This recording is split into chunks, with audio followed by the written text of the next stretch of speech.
الحمدللہ الحمدللہ وحدہ لا شریک لہ والصلاة والسلام علی من لا نبی بعدہ وعلی آلہ واصحابہ الذین اوفوا عہدہ اما بعد فاعوذ باللہ من الشیطان الرجیم بسم اللہ الرحمن الرحیم لقد جاءکم رسول من انفسکم عزیز علیہ ما عنتم حریص علیکم بالمؤمنین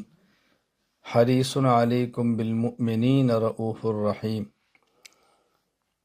اللہم صلی علی محمد وعلی آل محمد کما صلیت علی ابراہیم وعلی آل ابراہیم انک حمید مجید اللہم بارک علی محمد وعلی آل محمد کما بارکت علی ابراہیم وعلی آل ابراہیم انک حمید مجید۔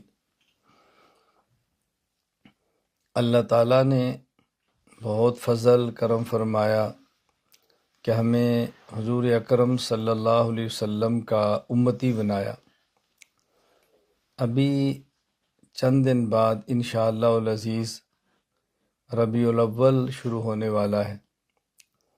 حضور اکرم صلی اللہ علیہ وسلم کی دنیا میں تشریف آوری کا ماہ مبارک۔ نبی کریم صلی اللہ علیہ وسلم کی قرآن کریم نے جو صفات بیان فرمائی ہیں، میں نے اس میں سے ایک آیت کریمہ تلاوت کی ہے کہ اللہ تعالیٰ فرماتے ہیں لقد جاءکم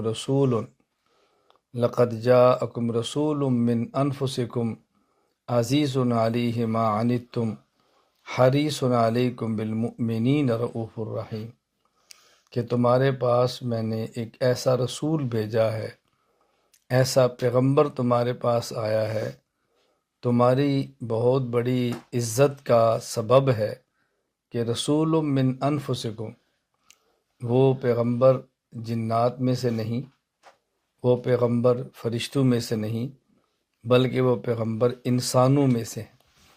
یہ ہمارے لیے کتنا بڑا اعزاز ہے کہ اللہ تعالیٰ نے رسول اکرم صلی اللہ علیہ وسلم کو انسان، بشر اور آدمی بنایا۔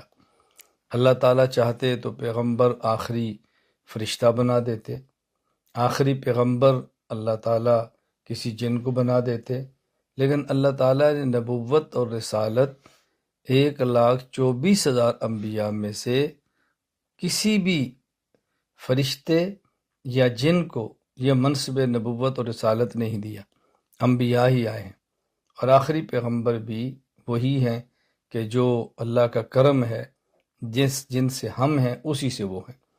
تو اللہ نے ہمارے اوپر کتنا اعزاز فرمایا، یہ صفت بیان کی لقد جاءکم رسول من انفسکم، پھر فرمایا کہ عزیز علیہ ما عنتم، جن باتوں سے تمہیں مشقت ہوتی ہے اس کی تکلیف میرے پیغمبر کو ہوتی ہے۔ اس کو آسان لفظوں میں سمجھاتا ہوں کہ جس طرح باپ اور اولاد کا تعلق ہے، اگر کسی بات سے اولاد کو تکلیف ہو تو باپ اس تکلیف کو محسوس کرتا ہے، یعنی اگر بیٹا بیمار ہو تو باپ کو تکلیف ہوتی ہے، بیٹے کو زخم ہو باپ کو تکلیف ہوتی ہے، بیٹا کسی امتحان میں ناکام ہو جائے باپ کو تکلیف ہوتی ہے۔ تو اللہ فرماتے ہیں عزیز علیہ ما عنتم، جو چیزیں تمہیں مشقت میں ڈالتی ہیں اس کی تکلیف میرے پیغمبر کو ہوتی ہے۔ حریص علیکم، اور تمہارے بارے میرے پیغمبر حریص ہیں۔ اللہ اکبر، یعنی آپ انتہائی تمنا اور شوق رکھتے ہیں کہ میری امتی کو یہ خیر بھی ملے، یہ بھی کھلے، یہ بھی ملے۔ حریص علیکم، پھر فرمایا بالمؤمنین رؤوف الرحیم، اور بطور خاص جو ایمان والے ہیں ان کے ساتھ تو آپ کا بہت گہرا خاص تعلق ہے کہ ان کے لیے رؤوف بھی ہیں، ان کے لیے رحیم بھی ہیں۔ رسول اکرم صلی اللہ علیہ وسلم ان کے معاملے میں بہت زیادہ شفیق ہیں اور بہت زیادہ ان کے معاملے میں رحمت اور محبت کرنے والے ہیں۔ تو رسول اکرم صلی اللہ علیہ وسلم جو دنیا میں تشریف لائے ہیں تو آپ دین کامل لے کر آئے ہیں، اور قیامت تک آنے والے انسانوں کے لیے لے کر آئے ہیں۔ دین میں جو بہت بنیادی چیزیں ہیں ان میں سے قرآن کریم، احادیث، آپ ان سب پہ غور فرمائیں، وہی جو ہے تو اس میں بنیادی چیز نکلتی ہے نمبر 1 عقائد، کہ انسان کا سب سے پہلے ضروری ہے کہ عقیدہ درست ہو، عقائد، اور پھر ضروری ہے کہ انسان کے اعمال درست ہوں، پھر ضروری ہے کہ انسان کے اخلاق درست ہوں۔ اخلاق اور اعمال میں فرق کیا ہوتا ہے؟ عقائد تو آپ جانتے ہیں کہ عقیدہ نام ہے ایک نظریے کا، انسان کی صحیح سوچ اور صحیح فکر کا نام عقیدہ ہے۔ عقیدہ عقدن سے ہے، عقیدہ عقدتن سے ہے۔ عقدن کا معنی ہوتا ہے، یہ بات اچھی طرح ذہن نشین فرمانی، عقدتن، عقدن اصل ہوتا ہے گرا مارنا، کسی چیز کو باندھنا، اسے کہتے ہیں عقدن۔ تو کسی چیز کو پکا کرنا، پختہ کرنا۔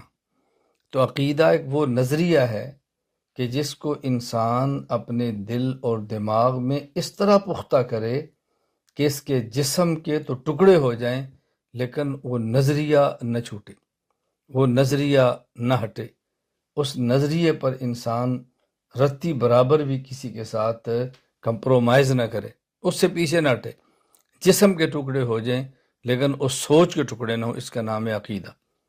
اس کی بہت ساری مثالیں۔ رسول اکرم صلی اللہ علیہ وسلم کے پہلے صحابی ابو بکر صدیق رضی اللہ عنہ، گھر چھوڑا، مال چھوڑا، اولاد کو چھوڑا، وطن کو چھوڑا، اور اتنی تکالیف برداشت کی کہ آپ کو حرم میں مارا گیا، پہچان مشکل ہو گئی، جینا مشکل ہو گیا، لیکن آپ نے عقیدہ نہیں چھوڑا، توحید پر قائم ہے، رسالت پر قائم ہے، قیامت پر قائم ہے، حضور صلی اللہ علیہ وسلم کا ساتھ دینے پر قائم ہے۔ اور خواتین میں سب سے پہلی عورت کلمہ گو ام المومنین خدیجۃ الکبریٰ رضی اللہ تعالی عنہ، عورت ہونے کے باوجود اپنا سارا مال پیغمبر پہ نچھاور کیا جا رہا ہے۔ حضرت خدیجہ بیوی ہیں، رسول اکرم صلی اللہ علیہ وسلم شوہر ہیں، تو شوہر کے ذمے ہے بیوی پر خرچ کرنا، لیکن یہاں بیوی خرچ کر رہی ہے رسول اکرم صلی اللہ علیہ وسلم پر۔ تو حضرت خدیجہ کی ایک حیثیت یہ ہے کہ آپ رسول اللہ صلی اللہ علیہ وسلم کی بیوی ہیں، اور ایک حیثیت یہ ہے کہ رسول اللہ صلی اللہ علیہ وسلم کی امتی ہیں۔ تو حضرت خدیجہ جو اپنا سارا مال پیغمبر پہ لٹا رہی ہیں، تو یہ بطور بیوی ہونے کے نہیں ہے بلکہ بطور حضور صلی اللہ علیہ وسلم کی امتی ہونے کے۔ دیکھیں سارا مال لٹا دیے، اور جب نبی پاک صلی اللہ علیہ وسلم پر اتنی بڑی تکلیف آئی کہ آپ کو شیب ابی طالب میں 3 سال کے لیے ایک گھاٹی میں محصور کر دیا گیا، پابند کر دیا گیا، اس سے باہر نہیں جائیں گے، اور پورے اہل مکہ کا بائیکاٹ کر دیا گیا، کوئی ان سے ملے گا نہیں۔ اس 3 سال کی اس بغیر دیوار کے جیل میں حضرت خدیجہ رسول اللہ صلی اللہ علیہ وسلم کے ساتھ رہی، اور اتنی قربانیاں دی ہیں کہ جس سال حضرت خدیجہ رضی اللہ تعالی عنہ کا انتقال ہوا ہے، 10 نبوی، اسے کہتا ہے عام الحزن، یعنی یہ غم کا سال تھا رسول اللہ صلی اللہ علیہ وسلم کے لیے۔ اور حضرت ام المومنین عائشہ رضی اللہ تعالیٰ نے فرمایا کرتی کہ مجھے دنیا میں جس قدر رشک خدیجہ پر آتا ہے کسی اور عورت پر نہیں آیا، حتیٰ کہ خدیجہ کئی بار اللہ کے نبی سے پوچھ لی تھی کہ آپ اتنا خدیجہ کا تذکرہ کرتے ہیں، ان میں وہ کون سی خوبی ہے جو میرے اندر نہیں ہے؟ تو آپ کیا فرمایا کرتے عائشہ، خدیجہ کذا و کذا، کانت و کانت، خدیجہ تو ایسی تھی، خدیجہ تو ایسی تھی، میں کیا بتاؤں تمہیں۔ حتیٰ کہ مدینہ منورہ میں بس اوقات رسول اکرم صلی اللہ علیہ وسلم کے ہاں ایک بکری ذبح ہوتی اور آپ فرماتے کہ اس کا گوشت خدیجہ کی سہیلیوں کو دو، یعنی آپ اندازہ فرمائیں حضرت خدیجہ کی کیا قربانیاں تھیں، اس حد تک رسول اللہ صلی اللہ علیہ وسلم کو یاد رکھا ہوا۔ بلکہ جب غزوہ بدر ہوا تو نبی پاک صلی اللہ علیہ وسلم کی بیٹی حضرت زینب رضی اللہ تعالی عنہ، ان کے شوہر ابو العاص جو کہ ابھی تک کلمہ نہیں پڑھا تھا، صحابی نہیں بنے تھے، اور مشرکین کی طرف سے جنگ بدر میں آپ کے مقابلے میں آئے، گرفتار ہو گئے۔ طویل مشاورت کے بعد یہ فیصلہ ہوا کہ جنگ بدر میں جو مشرک قیدی ہیں ان سے فدیہ لے کر چھوڑ دیا جائے۔ فدیہ کا معنی کہ یہ بدلے میں کچھ دیں، پیسے دیں، بعض پیسے نہیں دے سکتے تھے تو ان کا فدیہ یہ تھا کہ مسلمانوں کے بچوں کو وہ لکھائیں پڑھائیں، یہ ان کا فدیہ تھا، فدیہ لے کر ان کو چھوڑ دیا جائے۔ تو حضرت زینب رضی اللہ تعالی عنہا کے شوہر نے حضرت زینب سے کچھ منگوایا کہ میں فدیہ دے کر چھوٹوں، تو انہوں نے اپنا جو ہار تھا وہ حضرت خدیجہ نے بولاس کو بھیجا، اب ان کی طرف سے فدیے میں ہار آیا، نبی پاک صلی اللہ علیہ وسلم تشریف فرما ہیں اور قیدیوں کے فدیے جمع ہو رہے، اس میں ایک ہار آیا، تو جب رسول اللہ صلی اللہ علیہ وسلم اس ہار کو دیکھا تو آپ کی آنکھیں پرنم ہو گئی، آپ کے آنسو نکل آئے اور حضرت خدیجہ یاد آ گئی، تو آپ نے صحابہ سے فرمایا اگر تم خوشی سے سب اجازت دو تو میں ہار ابولاس کو واپس کر دوں، یہ ہار خدیجہ کا ہے جو اپنی بیٹی زینب کو دے کر گئی تھی، تو مجھے خدیجہ یاد آ گئی۔ تو صحابہ نے کہا حضرت آپ نے کیا پوچھنا ہے، آپ تو اس میں پورا اختیار رکھتے ہیں، آپ نے پھر بھی اس کو مشورے میں رکھا، یعنی آپ اندازہ فرمائیں کہ خدیجہ کی کیا وہ قربانیاں تھیں جو اس حد تک رسول اللہ صلی اللہ علیہ وسلم کو یاد تھی، لیکن قربانیاں دی ہیں، پیغمبر کا ساتھ نہیں چھوڑا، عقیدہ توحید کو نہیں چھوڑا، عقیدہ رسالت کو نہیں چھوڑا، عقیدہ آخرت کو نہیں چھوڑا، یہ ہے عقیدہ۔ یہ نہیں کہ تھوڑی سی کہیں سے سختی آئی تو ہم اپنا ایمان چھوڑ دیں، معمولی سی تکلیف آئی تو نظریہ بدل دیں، معمولی سا کہیں سے دکھ پہنچا تو اپنے تعلق کو توڑ دیں۔ قرآن کریم میں ہے الف لام میم احسب الناس ان یترکوا ان یقولوا آمنا وهم لا یفتنون، لوگ سمجھتے ہیں کہ ہم ایمان لے آئیں، ہم صحیح عقیدہ اختیار کر لیں اور ہمیں کوئی بھی تکلیف نہ ہو، یہ کیسے ممکن ہے؟ یہ کیسے ممکن ہے؟ ایک جگہ پر ام حسبتم ان تدخلوا الجنہ ولما یاتکم مثل الذین خلو من قبلکم مستهم البأساء والضراء وزلزلوا حتی یقول الرسول والذین آمنوا معه متی نصر اللہ۔ فرمایا کہ کیا تم سمجھتے ہو کہ تمہارے اوپر وہ حالات نہ آئے جو گزشتہ امتوں پر آئے تھے، پیغمبر بھی یہ بات کیا اٹھا کہ اللہ مدد کب آئے گی، اے اللہ مدد کب آئے، الا الا نصر اللہ قریب، فرمایا بہت جلدی آئی۔ ام حسبتم ان تدخلوا الجنہ ولما یعلم اللہ الذین جاہدوا منکم ولم یتخذوا من دون اللہ، اللہ فرماتے ہیں تم سمجھتے ہو کہ تمہارا کچھ بھی نہ ہو، پتہ ہی نہ چلے منافق کون ہے مومن کو فرق ہی نہ ہو۔ میں عرض یہ کر رہا ہوں کہ شریعت میں سب سے پہلی اور بنیادی چیز عقیدہ ہے۔ رسول اکرم صلی اللہ علیہ وسلم تشریف لائے، اللہ نے آپ کو نبی اور رسول اور آخری رسول بنا کر بھیجا، نبی کریم صلی اللہ علیہ وسلم انسان تھے، آدمی تھے، بشر تھے۔ یہ بات الگ ہے کہ آپ صرف بشر نہیں، سید البشر ہیں، آپ انسان نہیں، سید الانسان ہیں، اور صرف انسانوں کے نہیں، سید الملائک، سید الجنات، سید البشر، سید الخلائق، آپ پوری کائنات کے سردار ہیں، اور اللہ کی ذات کے بعد سب سے بڑا مقام حضور اکرم صلی اللہ علیہ وسلم کے، آپ کا مقام تو کیا بات ہے۔ میں صرف یہ سمجھانا چاہ رہا ہوں کہ رسول اکرم صلی اللہ علیہ وسلم بشر تھے، انسان تھے، لیکن ظاہر ہے انسانوں میں فرق ہے، جس کو سمجھانے کے لیے ایک شاعر نے بہت پیارے انداز میں بات کی ہے، الیاقوت حجر ولیس کالحجر، الیاقوت حجر ولیس کالحجر محمد بشر ولیس کالبشر صلی اللہ علیہ وسلم، کہ جس طرح یاقوت پتھر ہے لیکن عام پتھروں کی طرح نہیں ہے، رسول اکرم صلی اللہ علیہ وسلم بشر ہیں لیکن عام بشر کی طرح نہیں ہے۔ عام بشر کا معنی عظمت، مقام، علم، درجات جو آپ کے ہیں وہ دنیا میں کسی اور کے نہیں، تو رسول اکرم صلی اللہ علیہ وسلم بشر اور انسان ہیں۔ میں یہ بات اس لیے سمجھا رہا ہوں کہ دین میں سب سے پہلی چیز عقیدہ ہے، تو یہ اپنا عقیدہ بنا لیں کہ نبی میں بنیادی طور پہ 4 صفتیں ہوتی ہیں۔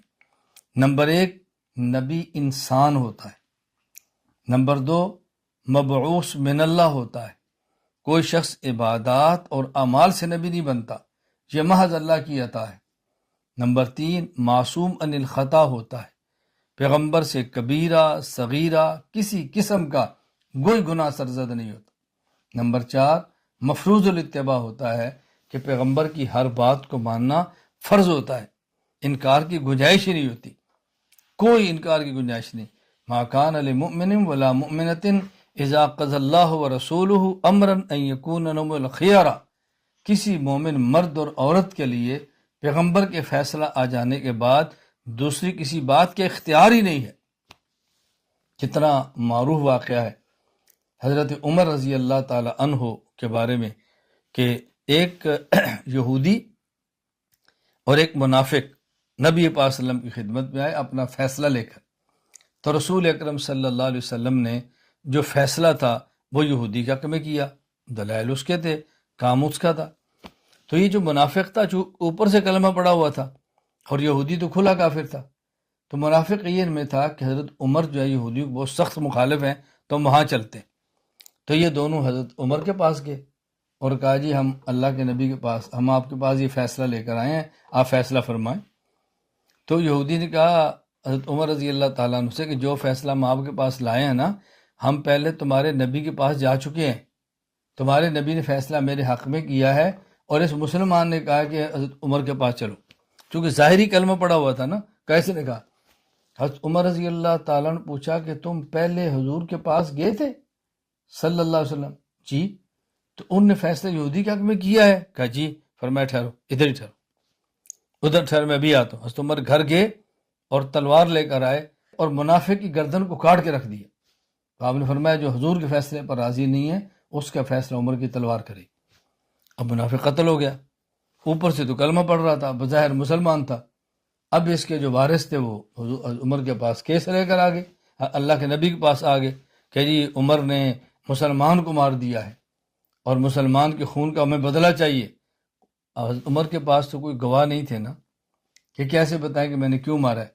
اللہ نے قرآن نازل فرمایا فلا وربک لا یؤمنون حتی یحکموک فیما شجر بینہم، اے پیغمبر میں اپنی ذات کی قسم اٹھا کر یہ بات کہہ رہا ہوں کہ جب تک لوگ آپ کے فیصلوں کو نہ مانیں یہ مومن ہو ہی نہیں سکتے۔ حضرت عمر نے مومن نہیں مارا، کافر مارا ہے۔ میں خیر عرض کر رہا ہوں کہ رسول اللہ صلی اللہ علیہ وسلم کا مقام اور مرتبہ تھا، لیکن تھے بشر۔ قل انما انا بشر مثلکم، بشر تھے۔ یہ بات ذہن نشین فرما لیں کہ رسول اکرم صلی اللہ علیہ وسلم کی ایک ہے مبارک ذات اور ایک ہے رسول اکرم صلی اللہ علیہ وسلم کی مبارک صفات۔ جب آپ کی مبارک ذات کو دیکھیں تو بشر ہیں، مبارک صفات کو دیکھیں تو آپ نور ہیں۔ ذات کے اعتبار سے بشر ہیں اور صفات کے اعتبار سے نور ہیں۔ ایک شخص عالم ہے تو عالم ہونے کا معنی یہ تو نہیں کہ وہ انسانیت سے نکل جاتا ہے، انسان بھی ہے عالم بھی ہے، انسان بھی ہے حافظ بھی ہے، انسان بھی ہے اور مجتہد اور فقیہ بھی ہے، محدث بھی ہے۔ تو حضور انسان بھی ہیں اور آپ نبی ہیں، تو آپ کی ذات نبی ہے اور آپ کی صفت وہ نور ہے۔ جب یہ عقیدہ آپ اپنا لیں گے تو اس کا فائدہ کیا ہوگا؟ کوئی آیت اور کوئی حدیث ایسی نہیں ہے جو ہمارے اس عقیدے کے خلاف۔ کیوں؟ جن آیات اور احادیث میں آپ کا بشر ہونا آتا ہے اس کا مطلب کیا کہ آپ کی ذات بشر ہے، اور جہاں آپ کا نور ہونا آتا ہے اس کا معنی ہے کہ آپ کی صفت نور ہے۔ تو ذات بشر ہے اور صفت نور ہے، دونوں ٹھیک ہے، اس میں کیا اشکال؟ دیکھیں آپ کے گھر اگر مہمان آئے اور آنے والا مہمان انسان ہو اور آنے والا مہمان آپ کا استاذ ہو، آپ کا شیخ ہو، تو آپ کہہ سکتے ہیں ہمارے گھر میں ایک انسان آیا ہے، کوئی غلط تو نہیں کہا؟ آپ کہہ سکتے ہیں بھی ہمارے گھر میں ہمارا استاذ ہے، کوئی غلط تو نہیں کہا نا؟ تو وہ استاذ بھی ہے اور انسان بھی ہے، شیخ بھی ہے اور انسان بھی ہے، عالم بھی ہے اور انسان بھی ہے۔ اب یہ علم کو انسانیت کے خلاف تو نہیں ہے نا؟ اسی طرح جب اللہ کے نبی آئے ہیں تو کہیں قرآن کہتے ہیں قد جاءکم من اللہ نور، کہیں قرآن کہتے ہیں قد جاءکم رسول، کہیں قرآن کہتے ہیں انما انا بشر۔ تو اللہ کے نبی بشر بھی ہیں، انسان بھی ہیں، نور بھی ہیں اور رسول بھی ہیں، یہ ساری صفات بھی ہیں آپ کی، تو آپ ذات کے اعتبار سے بشر ہیں اور صفات کے اعتبار سے نور۔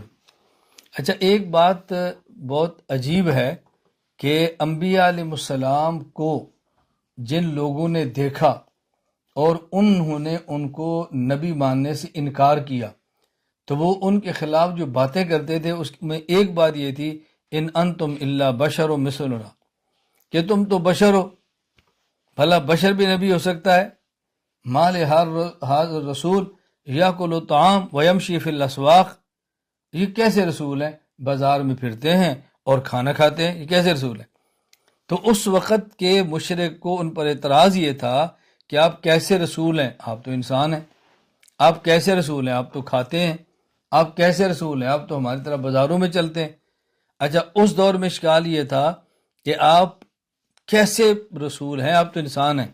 یعنی جنہوں نے دیکھا تھا اور انکار کر رہے تھے، وہ نبی کو رسول نہیں مانتے تھے، نبی نہیں مانتے تھے اور بشر مان رہے تھے۔ اور آج کتنے لوگ ایسے ہیں کہ جو نبی اور رسول تو مانتے ہیں لیکن بشر نہیں مانتے۔ اس کا معنی کیا ہوا کہ ذہن دونوں کا ایک ہے کہ بشریت اور نبوت جمع نہیں ہوتی۔ ذہن دونوں کا ایک ہے کہ بشریت اور رسالت جمع نہیں ہوتی۔ فرق کیا ہے؟ انہوں نے بشر مان لیا اور رسول نہیں مانا، انہوں نے رسول مان لیا اور بشر نہیں مانا، تو ذہن ایک ہی ہوا نا۔ ہم کیا کہتے ہیں کہ پیغمبر بشر بھی ہوتا ہے، رسول بھی ہوتا ہے، پیغمبر انسان بھی ہوتا ہے، نبی بھی ہوتا ہے۔ سب سے پہلے شخص جو انسان ہے حضرت آدم ہے۔ وَإِذْ أَخَذَ رَبُّكَ مِن بَنِي آدَمَ مِن ظُهُورِهِمْ، باقی ساری اولاد آدم حضرت آدم کی پشت سے نکلی ہے۔ پہلے مرد آدم ہے، پھر اس کے بعد حوا عورت ہے، اور ان سے آگے اللہ نے ساری نسل چنائی ہے۔ یا ایھا الناس اتقوا ربکم الذی خلقکم من نفس واحدہ فخلق منها زوجہا۔ اللہ فرماتے ہیں کہ دیکھو، اللہ نے پہلے ایک آدم کو پیدا کیا، اس سے ان کی بیوی کو پیدا کیا، وبث منہما رجالا کثیرا ونساء، اور اس سے پھر مرد اور عورت پیدا فرما دی۔ تو ہم سارے کے سارے حضرت آدم کی اولاد میں سے ہیں۔ کیوں پوچھے حضور کا نام کیا ہے؟ محمد صلی اللہ علیہ وسلم۔ والد کا نام کیا ہے؟ عبداللہ۔ آپ کی والدہ کا نام کیا ہے؟ آمنہ۔ آپ کی بیوی کا نام کیا ہے؟ خدیجہ، سودا، زینب بنت خزیمہ، حفصہ، عائشہ، میمونہ۔ بیوی کا نام کیا ہے؟ صفیہ، زینب بنت جہش۔ یہ آپ نبی پاک صلی اللہ علیہ وسلم، جویریہ آپ کی بیویاں ہیں۔ اور آپ کے بیٹوں کا نام کیا ہے؟ قاسم۔ بیٹوں کا نام کیا ہے؟ ابراہیم۔ بیٹے کا نام کیا ہے؟ عبداللہ۔ بیٹی کا نام کیا ہے؟ زینب، رقیہ، ام کلثوم، فاطمہ۔ داماد کون ہے؟ ابو العاص لقیط بن ربیع، عثمان غنی، علی المرتضیٰ۔ آپ کے سسر کون ہیں؟ ابو بکر، عمر۔ آپ کے سسر کون ہیں؟ اب دیکھیں، یعنی سب کچھ معلوم ہونے کے باوجود لوگ پھر بھی انکار کرتے ہیں جی بشر نہیں تھے۔ تو میں نے عرض کیا کہ دین میں بنیادی چیزیں کیا ہیں؟ عقائد۔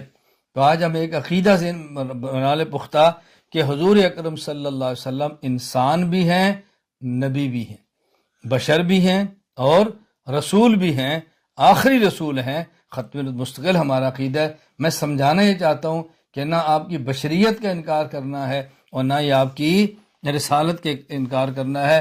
بشریت بھی مانے اور رسالت بھی مانے۔ چونکہ ربیع الاول آ رہا ہے تو اس سے پہلے میں بات عرض کرنا چاہتا ہوں، اپنا ایک ذہن بنا لیں۔ پتہ ہے حضور پیدا کہاں ہوئے؟ مکہ۔ پیدا اپنے فوت کہاں ہوئے؟ مدینہ منورہ۔ آپ کی قبر کہاں پر ہے؟ مدینہ منورہ میں۔ آپ کہاں مدفون ہیں؟ مدینہ منورہ میں۔ یہ ساری باتیں معلوم ہونے کے باوجود پھر بھی لوگ کہیں جی بشر نہیں ہے، تو عجیب بات ہے۔ اللہ میں بات سمجھنے کی توفیق عطا فرمائے۔ ہمارے دین میں دوسری بنیادی چیز کیا ہے؟ اعمال۔ اور اعمال میں اہم ترین عمل وہ نماز ہے۔ یہ بات ذہن نشین فرما لیں، نماز میں فرائض فجر، ظہر، عصر، مغرب، عشاء۔ نماز میں واجبات عیدین، نماز میں واجبات وطر، واجبات۔ پھر نماز میں سنن مؤکدہ، فجر سے پہلے 2 رکعت، ظہر سے پہلے 4، ظہر کے بعد 2، مغرب کے بعد 2، سنن مؤکدہ اور اس کے علاوہ نوافل، اوابین کے نفل، عصر سے پہلے 4 رکعت، اور اسی طرح عشاء سے پہلے 4 رکعت، مغرب کے بعد 2 سنت کے بعد جو نفل ہیں، تہجد کے نفل، اشراق کے نفل، اوابین کے نفل، چاش کے نوافل، صلاۃ و تسبیح نوافل۔ تو نمازوں میں نمبر 1 فرائض، ان میں کمی تو واجبات، ان میں کمی سنن مؤکدہ، ان میں کمی نوافل۔ تو یوں ان سارے نمازوں کو ادا کریں گے تو کمیاں پوری ہوں گی۔ اور حقوق اللہ میں سے قیامت کے دن سب سے پہلے جو حساب ہوگا وہ نماز کا ہوگا۔ ایک بات یہاں ذہن میں رکھ لیں کہ احادیث 2 قسم کی ہے۔ بعض احادیث میں ہے کہ قیامت کے دن سب سے پہلے حساب نماز کا ہوگا، بعض احادیث میں ہے قیامت کے دن سب سے پہلے حساب قتل کا ہوگا، خون کا ہوگا۔ تو لوگ سمجھتے ہیں احادیث میں تعارض ہے، تعارض نہیں، ایک ہے حقوق اللہ اور ایک ہے حقوق العباد۔ حقوق اللہ میں سب سے پہلے حساب نماز کا ہوگا، اور حقوق العباد میں سب سے پہلے حساب انسان کی جان اور خون کا ہوگا۔ تو نماز سب سے پہلے فرائض کو دیکھا جائے گا، فرائض مکمل ہیں تو ٹھیک ہے، اگر فرائض میں کمی ہے تو اس کو نوافل سے پورا کیا جائے گا۔ اس لیے نوافل کا بھی اہتمام کریں کہ نوافل سے قیامت کے دن فرائض نے پورا ہونا ہے۔ لیکن جب نماز پڑھیں تو ضروری ہے کہ ہم نماز کے مسائل کو سیکھیں۔ بس اوقات انسان نماز پڑھ لیتا ہے، عمل کر لیتا ہے، اور عمل کرنے کے باوجود اس کے اجر سے محروم ہو جاتا ہے۔ قرآن کریم میں ہے قُلْ هَلْ نُنَبِّئُكُم بِالْأَخْسَرِينَ أَعْمَالًا الَّذِينَ ضَلَّ سَعْيُهُمْ فِي الْحَيَاةِ الدُّنْيَا وَهُمْ يَحْسَبُونَ أَنَّهُمْ يُحْسِنُونَ صُنْعًا۔ اے پیغمبر آپ ان کو بتاؤ، ہم تمہیں وہ لوگ بتائیں کہ جو اعمال میں بہت نقصان میں ہیں، وہ سمجھتے ہیں کہ ہم ٹھیک کر رہے ہیں، حالانکہ ان کا عمل اللہ کے یہاں قابل قبول نہیں ہوتا۔ اس لیے ضروری ہے کہ ہم نماز کے معاملے میں بہت ساری چیزوں کا خیال کریں۔ میں 2-3 باتیں عرض کر دیتا ہوں۔ ایک تو اس بات کا خیال کریں کہ نماز کو اپنے وقت پر پڑھیں۔ ان الصلاۃ کانت علی المؤمنین کتابا موقوتا، ہر نماز اپنے وقت پر فرض ہے، نماز کو اپنے وقت پر پڑھیں۔ یہ جو ہمارے ہاں چل پڑی ہے بات کہ بہت سارے لوگ جمع بین الصلاتین کر لیتے ہیں، ظہر اثر ظہر میں پڑھ لی، ظہر اثر عصر کے وقت میں پڑھ لی، مغرب عشاء مغرب میں پڑھ لی، یا مغرب عشاء کے عشاء کے وقت پڑھ لی، ظہر کے وقت ہے، عصر کے وقت ہے، مغرب کے وقت ہے، عشاء کے وقت ہے۔ یہ جمع بین الصلاتین کی ترتیب کبھی اختیار نہ کریں۔ میں اس پر دلائل دے چکا ہوں، مستقل بیان موجود ہے، مستقل میری اس میں ملف اور فائل موجود ہے، جمع بین الصلاتین کے عنوان پہ آپ اس کو منگوائیں، آپ اس کو پڑھیں، آپ اس کو دلائل دیکھیں تاکہ کوئی الجھن نہ ہو۔ میں ایک مختصر سی بات کرتا ہوں۔ ایک مرتبہ ایک شخص کی مجھ سے تفصیلی گفتگو ہوئی جمع بین الصلاتین کے بارے میں، تو میں نے ان سے کہا کہ آپ 2 نمازیں ایک وقت میں کیسے جمع کریں گے، کیا یہ ممکن ہے؟ کہتے ہیں جی ہاں۔ میں نے پوچھا کیسے؟ کہا جی آپ عصر کو ظہر کے وقت میں پڑھیں، جمع ہو گئی۔ میں نے کہا نماز فرض ہوتی ہے جب نماز کا وقت داخل ہو، تو جب عصر کا وقت داخل ہی نہیں ہوا، عصر فرض ہی نہیں ہوئی، تو آپ نے کون سی عصر کی نماز پڑھی ہے؟ فرض ہوگی تو آپ پڑھیں گے نا۔ تو کہا جی ہم ظہر اور عصر کو عصر کے وقت میں پڑھیں۔ میں نے کہا جب نماز کا وقت نکل جائے اس کو ادا نہیں کہتے، قضا کہتے ہیں۔ تو اگر آپ نے عصر کو ظہر کے وقت کی پڑھا تو فرض ہونے سے پہلے پڑھا، اور اگر آپ نے ظہر کو عصر کے وقت پڑھا تو آپ نے وقت کے بعد پڑھا، تو یا قضا ہو گئی یا ہوئی نہیں۔ تو آپ بتائیں جمع کیسے کریں گے؟ آپ بتائیں جمع کیسے کریں؟ اس کا خیال کریں کہ جمع سے بچیں۔ دوسرا، بہت سارے ہمارے لوگ ایسے ہیں کہ جو سردی میں بار بار وضو اور پاؤں دھونے کے ڈر سے یہ سوتی اور اونی باریک جرابوں پر مسح کر کے اپنی نماز خراب کر لیتے۔ یہ یاد رکھیں، اگر سوتی اور اونی جرابوں پر مسح کیا، نماز پڑھ لی، نماز نہیں ہوگی۔ اگر امام موجود ہے اور امام ایسی جرابوں پر مسح کر کے نماز پڑھاتا ہے تو اس کے پیچھے نماز نہیں ہوگی۔ اپنی نمازوں کو قطعاً خراب نہ کریں۔ موزے کا معاملہ الگ ہے، اور ایسی مضبوط جراب جو موزے کے حکم میں ہو اس کا معاملہ الگ ہے۔ یہ جو ہمارے یہاں اونی اور سوتی جرابیں چل رہی ہیں، ان جرابوں پر مسح نہ کریں۔ اور میں یہ وضاحت کر رہا ہوں، میں یہ مسئلہ اہل سنت والجماعت احناف دیوبند کا بتا رہا ہوں۔ اگر کوئی احناف میں سے نہیں کسی اور مذہب کے مطابق چلتا ہے تو اس کا معاملہ ہے، ہماری اس سے بحث نہیں ہے۔ میں اہل سنت والجماعت احناف دیوبند کی بات کر رہا ہوں کہ ہمارے ہاں فقہ حنفی میں مسئلہ یہی ہے، ہم اپنی فقہ کے پابند ہیں، کوئی ہماری فقہ کو تسلیم نہیں کرتا، کسی اور کے پیچھے چلتا ہے، وہ کیا کہتے ہیں ان کا معاملہ ہے، میں ان کی بات نہیں کرتا۔ بلا وجہ کسی کو کسی مخالفت میں بات پیش نہ کیے کریں، اپنی بات کو اپنے جگہ پر بند رکھنے کی کوشش کریں۔ اسی طرح جب ہم نے نمازیں پڑھنی ہیں تو اس کا بہت زیادہ خیال کریں کہ امام آپ کا صحیح العقیدہ ہونا چاہیے۔ فاسد العقیدہ امام کے پیچھے نماز نہ پڑھے۔ کوئی امام ایسا ہے جو حدیث پاک کو حجت نہیں سمجھتا تو اس کے پیچھے نماز کا کیا معنی؟ کوئی امام ایسا ہے جو رسول اکرم صلی اللہ علیہ وسلم کی قبر مبارک میں حیات کا منکر ہے، اس کے پیچھے نماز کا کیا معنی؟ کوئی شخص ایسا ہے جو رسول اکرم صلی اللہ علیہ وسلم کی بشریت کا منکر ہے، اس کے پیچھے نماز کا کیا معنی؟ اور کوئی شخص ایسا ہے جو صحابہ کرام رضی اللہ عنہ مجمعین سے بغض رکھتا ہے اور اہل بیت سے بغض رکھتا ہے، اس کے پیچھے نمازوں کا کیا معنی؟ تو امام صحیح العقیدہ ہونا چاہیے، فاسد العقیدہ امام کے پیچھے نماز نہ پڑھے۔ اسی طرح آج کل ایک اور چیز چل پڑی ہے، ایک آدمی نماز پڑھا رہا ہے، ایک آدمی نماز پڑھ رہا ہے، اچھا بس اوقات سنت پڑھ رہا ہے، نفل پڑھ رہا ہے، ایک بندہ پیچھے آتا ہے تو اس کو ہاتھ لگاتا ہے، وہ امام بن جاتا ہے، یہ مقتدی بن جاتا ہے۔ بھئی اگلا بندہ نفل پڑھ رہا ہے، پچھلا فرض پڑھ رہا ہے، اس کی نماز کو اس سے کیا تعلق ہے؟ اچھا کئی ایسے ہیں اگلا مغرب پڑھ رہا ہے، پچھلا عشاء پڑھ رہا ہے، اس کی نماز اور ہے، اس کی نماز اور ہے، بتائیں نماز کیسی ہوگی؟ کوئی آگے مغرب پڑھ رہا ہے، پیچھے والا عشاء پڑھ رہا ہے، آگے والا عشاء پڑھ رہا ہے، پیچھے والا مغرب پڑھ رہا ہے۔ ان باتوں کا بہت زیادہ خیال کریں، بلا وجہ اپنی نمازیں خراب نہ کریں، نمازوں کا اہتمام کریں اور نمازوں کو درست رکھیں۔ شریعت میں ایک تیسری چیز بہت اہم ہے، اسے کہتے ہیں اخلاق۔ اخلاق کا معنی کیا ہے؟ اخلاق خلقن کی جمع ہے، اور خلقن کہتے ہیں دل کی ایک ایسی کیفیت کو جو انسان کو عمل پر انگیختہ کرے، عمل پر راغب کرے۔ اگر وہ صرف اچھی ہے کیفیت تو خلق حمید ہے، اچھے اخلاق ہے۔ اگر وہ صرف گندی ہے، گندے عمل پر ابھارتی ہے تو یہ خلق سیئ ہے اور یہ اخلاق رذیلہ ہیں، ان سے بچنا ضروری ہے۔ میں آج ایک خلق پہ ہلکی سی بات کرتا ہوں اور ہمیشہ اس کی ترغیب دیتا ہوں، وہ ہے حیا۔